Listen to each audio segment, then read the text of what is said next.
The holographic projection flickered to life in the command center of the human embassy ship Defiance, casting an eerie blue glow across Alyssa Chen's determined face. She stood at attention, her combat pilot's uniform crisp and decorated with medals from the Outer Rim conflicts. Beside her, Braden Torres adjusted his diplomatic insignia, though his hand instinctively moved toward the plasma sidearm at his hip. The Galactic Council had assembled. 12 species, ancient and powerful, stared down at the human representatives with what could only be described as contempt. The Zelthari Prime Speaker, a towering crystalline being whose voice resonated like grinding glaciers, began the proceedings. Humans of Earth, it intoned, you have been summoned to answer for your expansion into Council-protected space. Your species has occupied 17 star systems in violation of the preservation protocols. The Council demands immediate withdrawal and tribute for your transgression. Alyssa's jaw tightened. She'd been briefing on this moment for 3 months, ever since human colony ships had been intercepted near the Helix Nebula. The Council claimed those systems. They'd claimed them for 10,000 years, though they'd never colonized them, never even visited most of them. Braden stepped forward, his voice calm, but carrying an edge. With respect, Council members, those systems were uninhabited. Our scouts detected no settlements, no claims markers, no silence. The Vrexian ambassador, a writhing mass of tentacles suspended in a containment field, cut him off. You speak as if your ignorance absolves you. These worlds fall under Council jurisdiction by ancient law. You are new. You are young. You will comply. The hologram shifted, displaying a document that stretched hundreds of pages. Alyssa's neural implant immediately began translating, but the summary was clear enough. Earth and all its colonies were to become tributaries to the Council. 70% of all resources. Complete technological sharing. Restrictions on military development. Human representation on the Council would be observer status only, reviewed in 5,000 years. These are our terms, the Zelthari continued. Non-negotiable. You have 1 rotation of your homeworld to deliver your acceptance. Refusal will be considered an act of war against all Council species. Alyssa felt Braden tense beside her. She knew what he was thinking, the same thing she was. Humanity had barely survived the first contact wars with the Krell Raiders. They'd united as a species, pooled their resources, and built a fleet that could defend their home. But the Council? The Council commanded armadas that had pacified entire galactic arms. May we consult with Earth Command? Braden asked, his diplomatic training keeping his voice neutral. You may consult with whomever you wish, the Vrexian said, something like amusement in its translator's tone. But the answer will be the same. Obedience or obliteration. The hologram winked out, leaving Alyssa and Braden in the sudden darkness of the command center. Emergency lighting kicked in, bathing everything in red.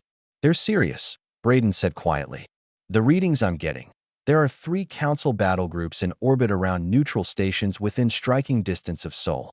Alyssa walked to the viewport, staring out at the stars. Somewhere out there, humanity's 50 billion souls went about their lives on Earth and the colonies, unaware that their freedom hung in the balance. We didn't survive the Krell to become slaves, she said.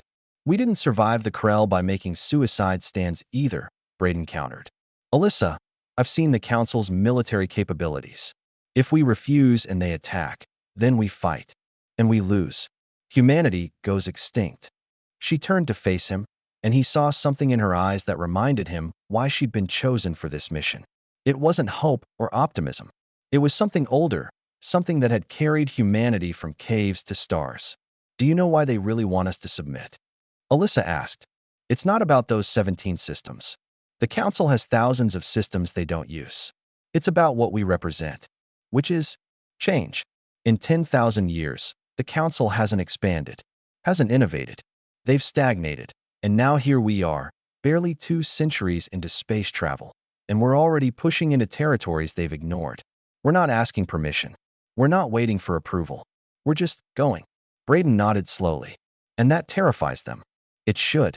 The communication array chimed. Earth Command, requesting a secure channel. Alyssa activated it, and Fleet Admiral Rebecca Hassan's face appeared, looking exhausted. We've received the Council's demands, Hassan said without preamble. The World Congress has been in emergency session. Alyssa, Brayden, I need to know. What's your assessment? Alyssa and Brayden exchanged a glance. A lifetime of meaning passed between them in that moment. Then Alyssa turned back to the Admiral. They expect us to bow, she said. Every species before us has. But that's not who we are, Admiral. We're the species that looked at an empty planet and built cities. We're the species that saw an empty sky and reached for it. We're the species that faced extinction and chose to fight. So what's your recommendation? Hassan asked, though her slight smile suggested she already knew. Brayden cleared his throat. Admiral, humanity survived the Black Death, 2 world wars, climate catastrophe, and the Krell invasion. We're still here because our ancestors refused to give up, even when surrender seemed rational. I believe we owe them, and our descendants, the same courage. Hassan nodded. Draft your response. Make it clear. 23 hours later, the Galactic Council reconvened, their holograms once again filling the command center. The Zelthari Prime speaker loomed large. Humans, your time has expired. What is your answer to the Council's demands? Alyssa stepped forward, her spine straight, her gaze unwavering. Brayden stood beside her, hand resting on his sidearm now, no longer pretending at pure diplomacy. She smiled. Not a friendly smile, but one that showed teeth. No. The council chamber erupted in chaos. Threats flew. The Vrexian's tentacles writhed in fury. The Zelthari's crystalline form pulsed with angry light. But Alyssa didn't move, didn't blink. Behind her, across human space, fleets began to mobilize. Colony defense grids powered up. The message spread from Earth to the furthest outposts. Humanity had given its answer, just one word, but it was enough.